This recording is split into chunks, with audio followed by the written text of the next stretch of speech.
आप सभी को नमस्ते। संस्कृत वयनम चैनल पर आप सभी का हार्दिक स्वागत है।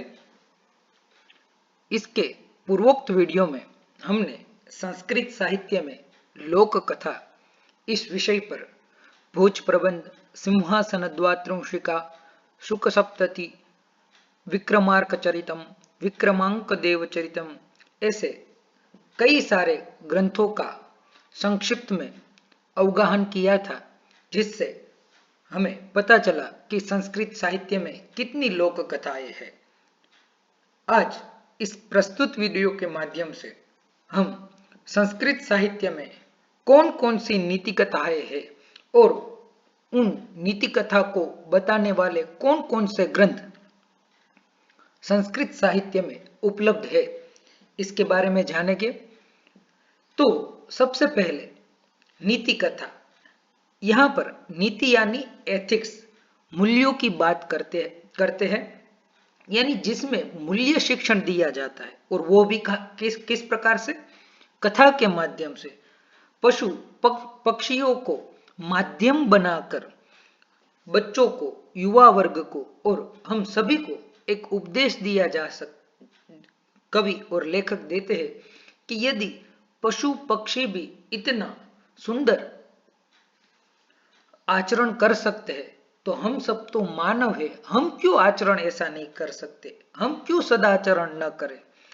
तो नीति कथाएं जो है वह ज्ञान और शिक्षा का हमें पशु और पक्षियों के माध्यम से मार्ग प्रशस्त करती है, दर्शाती है, और इनके साथ साथ ही हमें नैतिक उपदेश, एथिक्स वैल्यू जो है वह हमें बताती है कि जीवन में हमें सदाचरण क्यों करना चाहिए। यदि हम असद आचरण करते हैं तो हम कैसे विपत्तियों में पड़ सकते हैं, और इसके साथ साथ हमें काफी सारे मूल्य बोध जो है वह इन नीति कथाओं के माध्यम से प्राप्त होते हैं।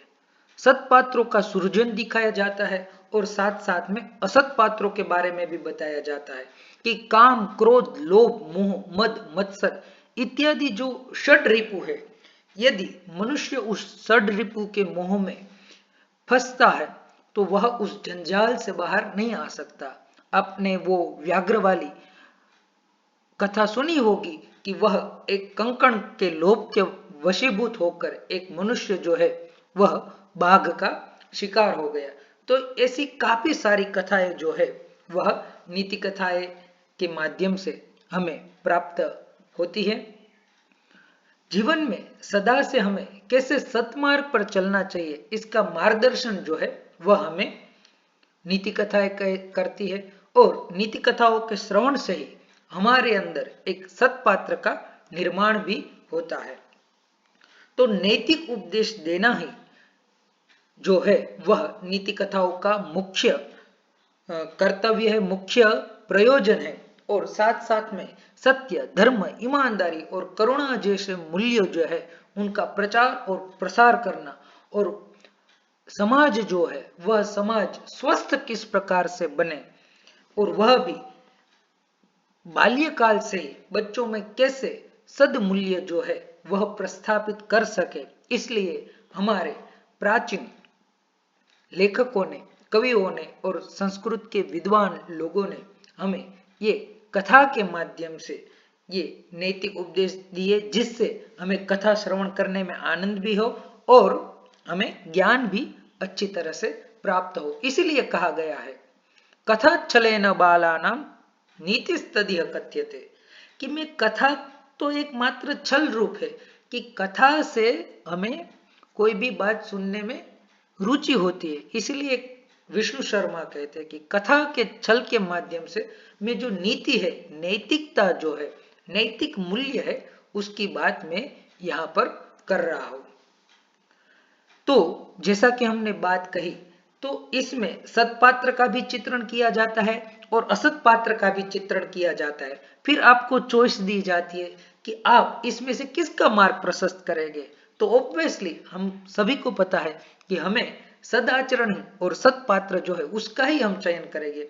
तो इस कथा के माध्यम से हमें सत की ओर प्रेरित करना और असत की ओर से, दुष्ट व्यक्तियों की ओर से और गलत मार्ग पर जाते हुए हमें रोकना ही इसका प्रयोजन है। यानी हमारे जीवन में सत का कैसे अनुष्ठान हो और असत का कैसे निवारण हो, यही नीति कथाओं का मुख्य प्रयोजन है। इसके साथ साथ ज्ञानवर्धन होता है। नीति कथाओं के माध्यम से मन का जो विकास है, वो विकास भी नीति कथाओं के माध्यम से होता है।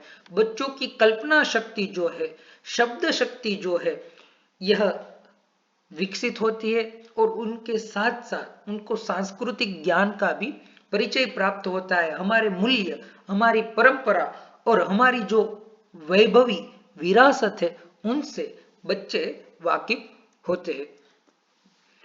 तो इस प्रकार से नीति कथा जो है वह हमारे जीवन में हर पथ पर हमारा मार्गदर्शन करती है, हमारे जीवन में नैतिकता का संचार करती है और भविष्य काल में उत्तम समाज के निर्माण के लिए, क्योंकि जब उत्तम समाज का निर्माण होगा तभी उत्तम राष्ट्र का निर्माण हो पाएगा और हमारी कल्पना शक्ति जब विकसित होगी तब हम नए नए नवाचार जो है, नए शोध जो है और नई कल्पनाओं को पिरोकर हम अपना राष्ट्र के प्रति भी योगदान दे सकते हैं। तो इस प्रकार से नीति कथाओं के माध्यम से जीवन हमारा प्रशस्त होता है, नैतिक मूल्यों का वर्धन होता है और प्रशस्त और श्रेष्ठ समाज का जो है वह निर्माण होता है। तो काफी सारी नीति कथाएं और नीति कथा विषयक ग्रंथ जो है वह संस्कृत साहित्य में प्राप्त होते हैं, जिसमें सबसे प्रथम पंचतंत्र है और पंचतंत्र का ही अनुकरण करके नारायण पंडित जी ने संक्षिप्त में हितोपदेश नाम का ग्रंथ बनाया है। यह दो ग्रंथ जो है पंचतंत्र और हितोपदेश, जिससे भारत ही नहीं विश्व की अनेक लोग जो है वह इस ग्रंथ से परिचित है और काफी सारे भाषाओं में भी इनका अनुवाद भी हुआ है। तो यह दो ग्रंथ नीति कथा के आधार स्तंभ भी हम इसे कह सकते हैं। इसके अलावा जातक कथाएं और अन्य लोकोक्तियां भी हमें प्राप्त होती है, जिससे हमें नैतिक जो बातें हैं, नैतिक कथाएं हैं, उनके बारे में हमें पता चलता है। तो चलिए सबसे पहले हम पंचतंत्र के बारे में जानते हैं। तो पंचतंत्र का प्रारूप देखने से पहले पंचतंत्र की संरचना को देखते हैं। तो जैसा कि हमने बताया, पंचतंत्र है, उनके रचयिता जो है वह है विष्णु शर्मा।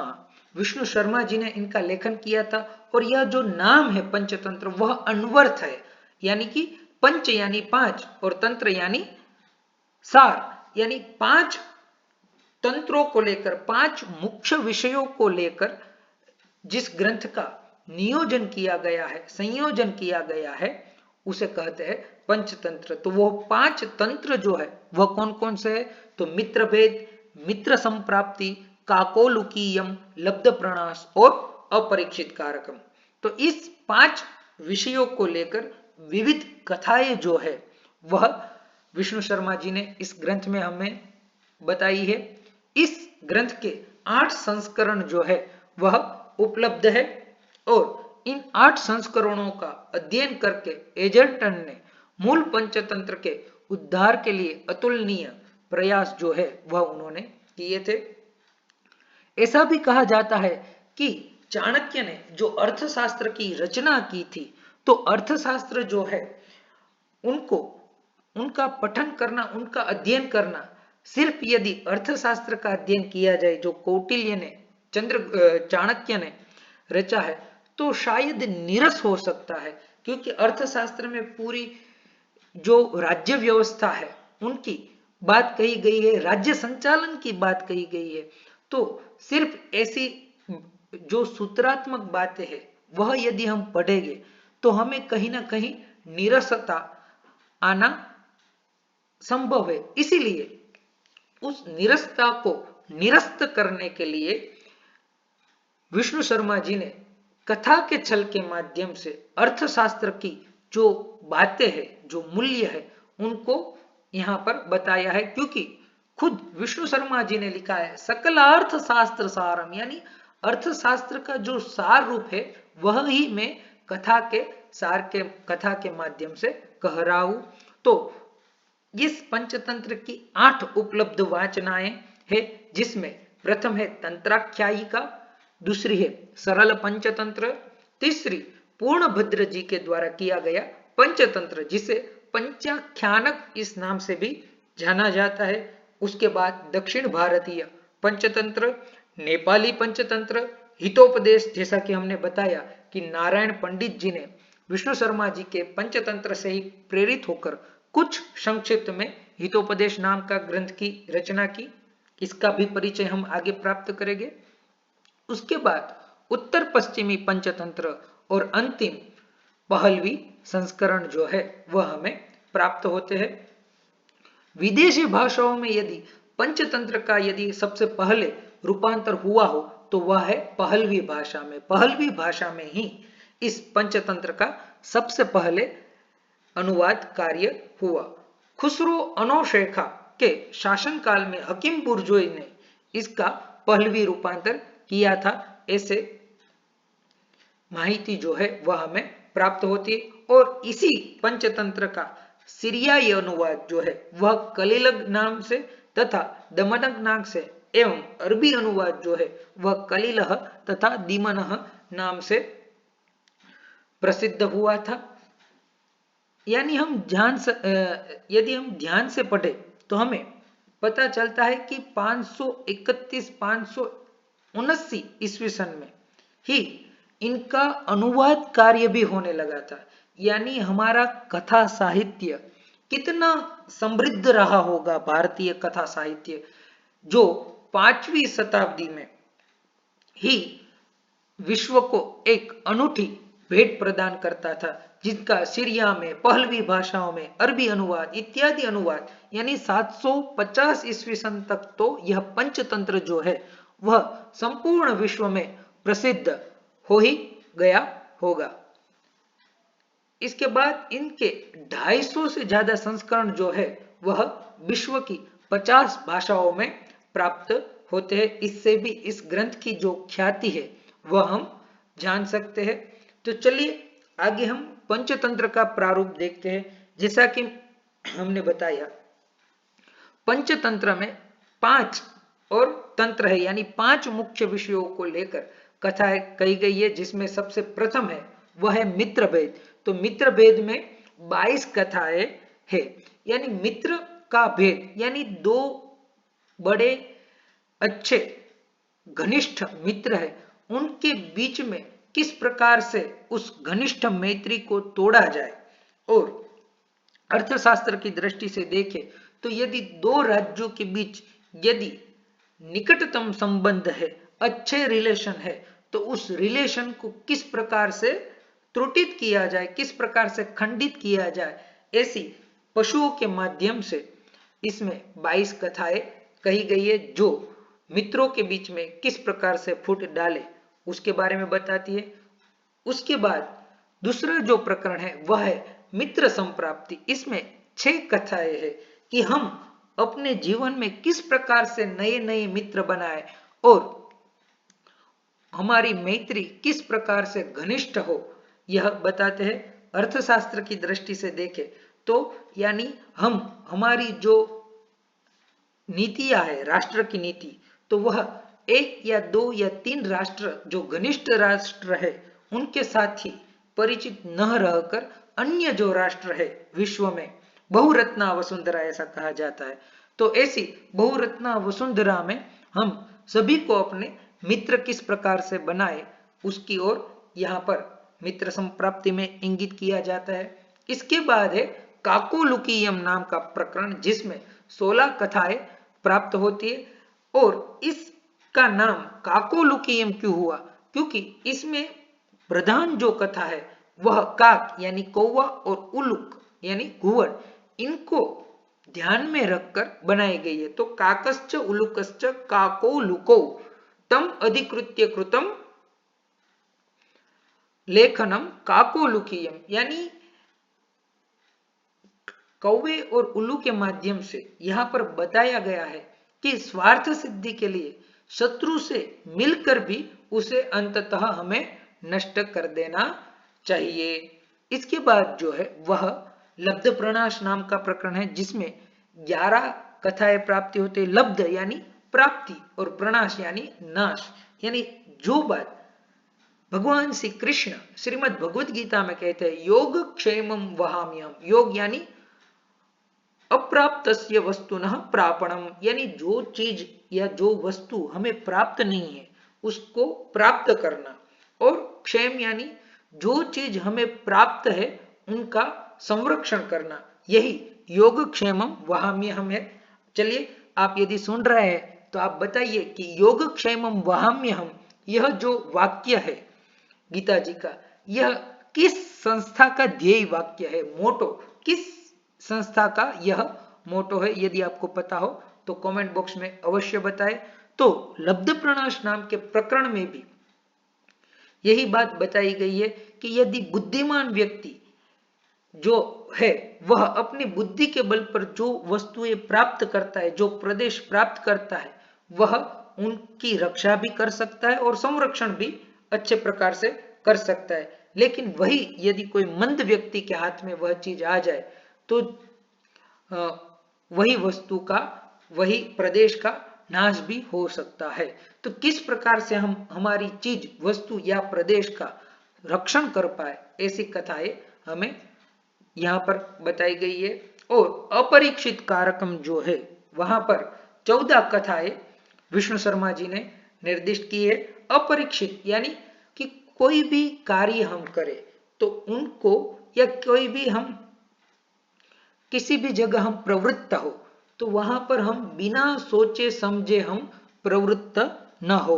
इसलिए शुरुआत में ही पंचतंत्रकार कहते कुदृष्टम कुपरिज्ञातम, यानी अच्छी तरह से हमने यदि किसी की नहीं देखा तो परीक्ष, यानी सारी चीजें अच्छी प्रकार से सोच समझकर और 100 बार विचार करके हमें करना चाहिए। यदि बिना विचारे हम कुछ काम करेंगे तो उनके परिणाम जो है वह दुष्परिणाम प्राप्त हो सकते हैं। इसकी सबसे प्रसिद्ध कथा जो है वह नेवले वाली कथा है कि नेवले एक बच्चे का रक्षण करता है। तो पालतू नेवला होता है, लेकिन जो बच्चे की माता होती है उनको संदेह होता है, वो जब जल का घड़ा लेकर पानी लेने गई होती है तो उनको संदेह होता है कि इस नेवले ने ही मेरे बच्चे को मार दिया। तो वो जल से भरा हुआ घड़ा उसी नेवले पर फेंक देती है और नेवले की मृत्यु हो जाती है। और जब भीतर जाकर देखती है तो बच्चा स्वस्थ था, सो रहा था, लेकिन उनके पास में ही एक मृत सर्प पड़ा था। तब उस महिला को बड़ा दुख होता है कि ये मैंने बिना सोचे समझे क्या कर दिया। तो ऐसी काफी सारी कथाएं जो है वह हमें अपरीक्षित कारकम में प्राप्त होती है। तो प्रत्येक जो 5 तंत्र है, इन प्रत्येक 5 तंत्राओं में मुख्य कथा है और मुख्य कथाओं को जोड़ने से कुल 75 कथाएं जो है, आनुषंगिक कथाएं हमें प्राप्त होती है। और इसकी यदि पद्य संख्या यानी श्लोक संख्या की बात करें तो 1100 श्लोक जो है, यानी इसे सुभाषित भी कहा जाता है, क्योंकि ये सारे हमारे मूल्यों का वर्धन करते, नीतिमत्ता की बात बताते हैं। लोभ नहीं करना चाहिए, क्रोध नहीं करना चाहिए, बिना सोचे समझे कुछ कार्य न करना चाहिए, नहीं करना चाहिए। इसलिए भारवी ने भी कहा है किरातार्जुनीयम में, सहसा विदधीत न क्रियाम अविवेक परमापदाम पदम ऋणुते हि विवृश्यकारिणाम गुणलुब्धा स्वयमेव संपदम। इस पंचतंत्र की शुरुआत में विष्णु शर्मा जी बताते हैं कि इस ग्रंथ लेखन का प्रयोजन क्या है, क्यों मैं यह ग्रंथ लिख रहा हूं। तो वह बताते हैं कि महिलारोप्य नगर के जो राजा अमर शक्ति है, उनके 3 पुत्र जो कि शास्त्र में मंद थे, उनको अर्थशास्त्र पढ़ने में रुचि नहीं हो रही थी, तो उनको शास्त्र में कुशल बनाने के लिए, राज्य संचालन में कुशल बनाने के लिए विष्णु शर्मा जी जो है वह इस पंचतंत्र नाम की रचना करते हैं। और इस ग्रंथ लेखन के साथ वह प्रतिज्ञा भी करते अधीतेय इदम नित्यम नीति शास्त्रम श्रेणोति च न पराभव आपनोति शक्रादपि कदाचन।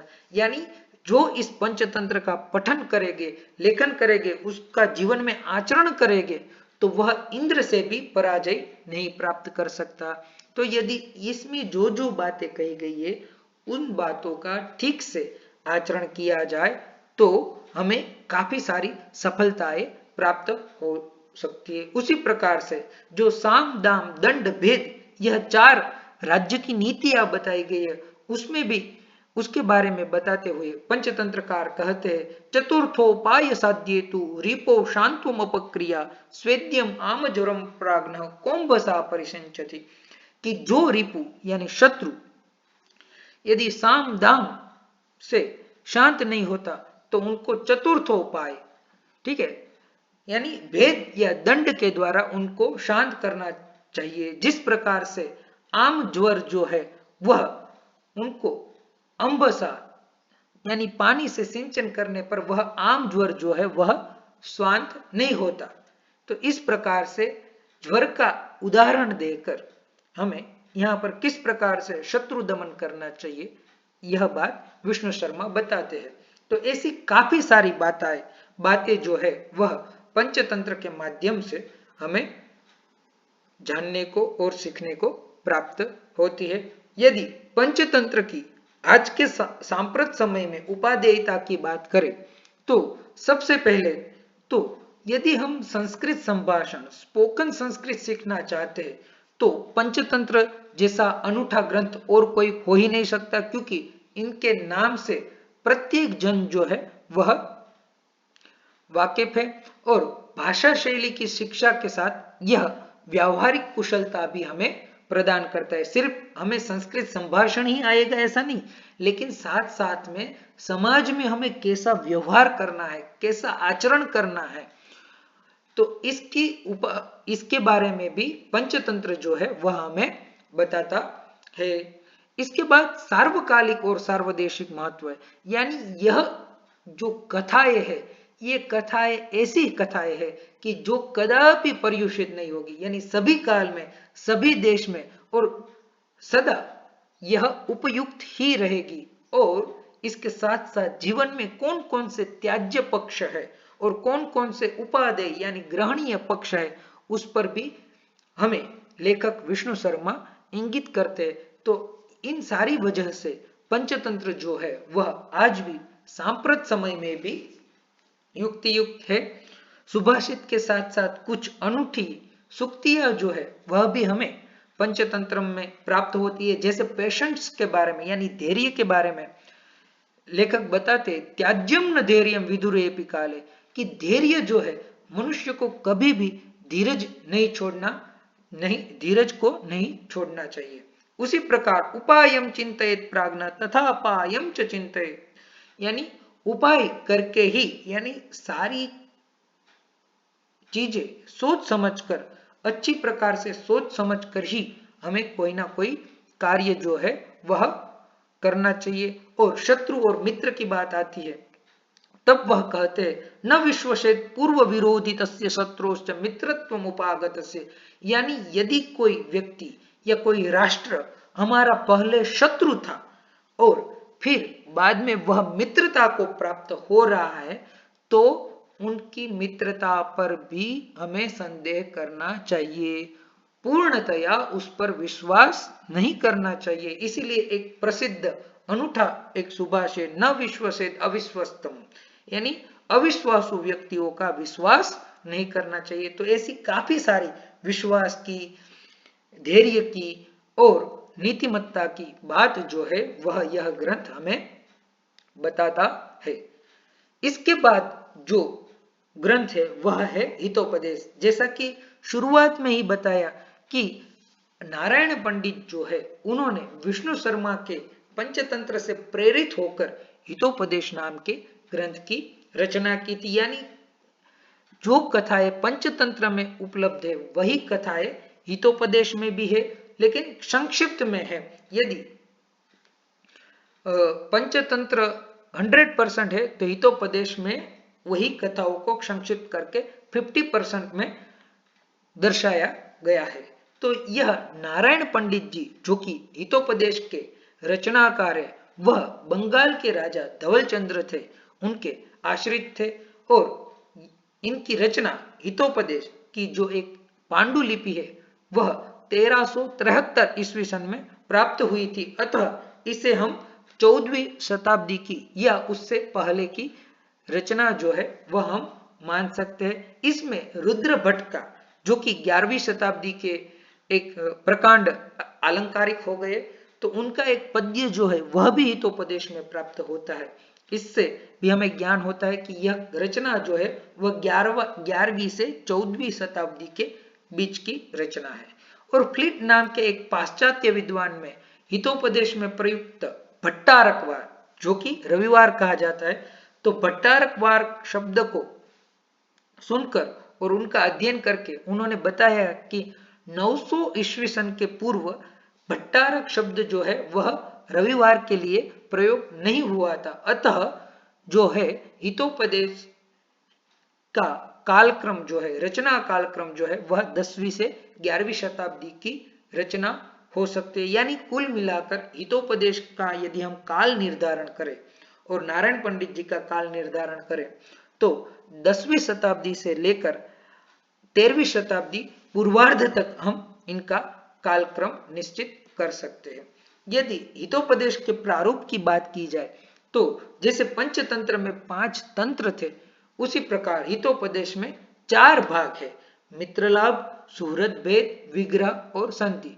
हिताय उपदेश यानी जिस ग्रंथ में अपने हित के लिए, अपने कल्याण के लिए जो उपदेश दिए गए हैं उसे ही हितोपदेश कहा जाता है।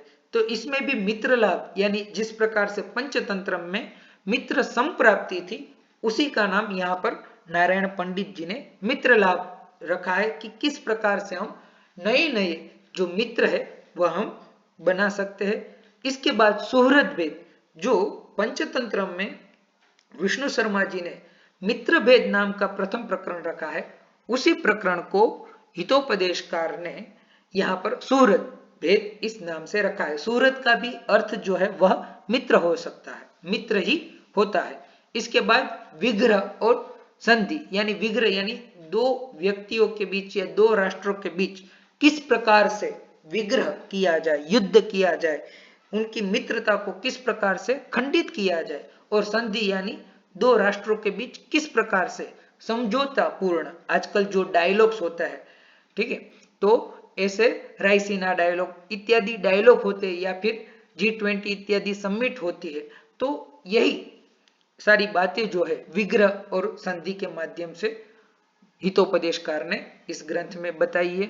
इनमें कुल 39 कथाएं हैं और प्रत्येक भाग की यानी मित्रलाभ, सुहृद भेद, विग्रह और संधि इन 4 मुख्य कथाओं को जोड़कर कुल मिलाकर हितोपदेश में 43 यानी 43 कथा जो है वह हमें प्राप्त होती है और पद्य संख्या जो है वह 726 जितनी है।